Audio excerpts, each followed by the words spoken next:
Hi friends, வாங்க இன்றைக்கி பாவக்காய் பொரியல் தான் செய்ய போகிறேன். எப்படி செய்யுதுன்னு பார்க்கலாம். யார் யாரெல்லாம் சப்ஸ்கிரைப் பண்ணலையோ அவங்கெல்லாம் சப்ஸ்கிரைப் பண்ணிவிட்டு பாருங்கள். வீடியோ தள்ளாமல் முழுசாக எல்லா வீடியோவும் பாருங்கள். முதல்ல நம்ம 3 பாவக்காய் எடுத்துக்கிறோம். பெரிய சைஸை 3 வெங்காயம் எடுத்துக்கலாம். பொடியை ரெண்டும் கட் பண்ணி எடுத்து ஒரு பிளேட்டில் மாற்றி வச்சுக்கலாம். நல்ல கடாய் சூடு இருந்தோம். நம்ம தேவையான அளவு எண்ணெய் எடுத்துக்கலாம். எவ்வளோ எண்ணெய் வேணும்னு சொல்லிட்டு கொஞ்சம் இதுக்கு அதிகமாக தேவைப்படும். எப்போ நம்ம மாம்பழம் யூஸ் பண்ணுறதோட, ஏன்னா நல்லா நம்ம அந்த எண்ணெயில் தான் நம்ம வதக்க போகிறோம் பாவக்காய் வெங்காயத்தை. லைட்டாக கடுகு, கருவேப்பிலை. நான் கருவேப்பிலை லாஸ்ட்டில் சேர்க்க போகிறேன். கடுகு உளுந்து ரெண்டும் சேர்த்துக்கலாம். பொன்னிறமாக அது கொஞ்சம் பொரிஞ்சிருந்தால் 3 வெங்காயம் பெரிய சைஸ் கட் பண்ணி வச்சுக்கிறோம் இல்லையா, அதுவும் நம்ம இதில் சேர்த்து கொஞ்சமாக உப்பு போட்டு லைட்டாக வதக்கிக்கலாம்.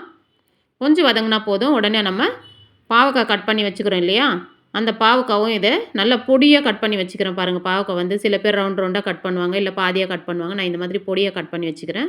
கொஞ்சம் கசப்பு தன்மை கம்மியாக இருக்கும் நம்ம வெங்காயம் நிறைய சேர்த்தாக்கா. இந்த அளவுக்கு பாவக்காவை கட் பண்ணி ரெண்டும் சேர்த்து நல்லா ஃப்ரை பண்ணிக்கலாம். நம்ம நல்லா ஃப்ரை ஆகணும்.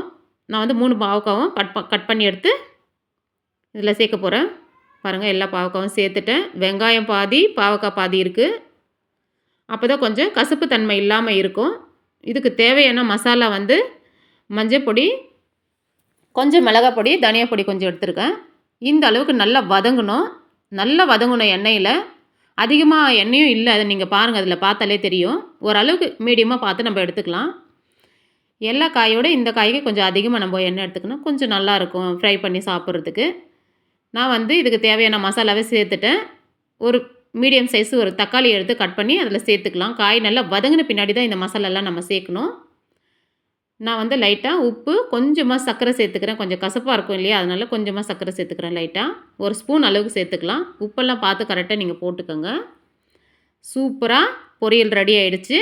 லைட்டாக லாஸ்ட்டாக நம்ம கருவேப்பிலை தூவி இறக்கி வச்சுக்கலாம். சூப்பரான ஒரு பாவக்காய் பொரியல் ரெடி ஆகிடுச்சு. நம்ம தண்ணியே சேர்க்குறதில்ல, அப்படியே வதக்கி எடுக்கிறோம். ரொம்ப நல்லா டேஸ்ட்டாக சூப்பரான பாவக்காய் ரெடி ஆகிடுச்சு. யார் யாருக்கெல்லாம் இந்த பாவக்காவை பிடிக்குமோ அவங்கெல்லாம் மறக்காமல் லைக் பண்ணுங்கள். பாய்.